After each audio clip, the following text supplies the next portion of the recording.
This boat is a 2023 Boston Weather 160 Sport that just arrived here at Lake Hopatcong, fresh from the Boston Weather factory. You see it's powered by a 90 horsepower Mercury 4-stroke. It came in with the optional bimini top.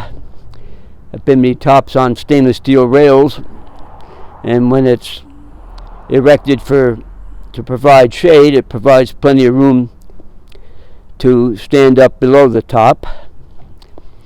Comes on a galvanized single axle trailer.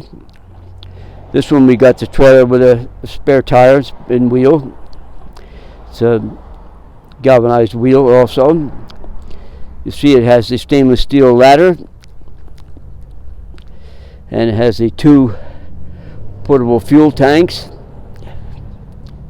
and that's the battery box. We put the battery in there on delivery.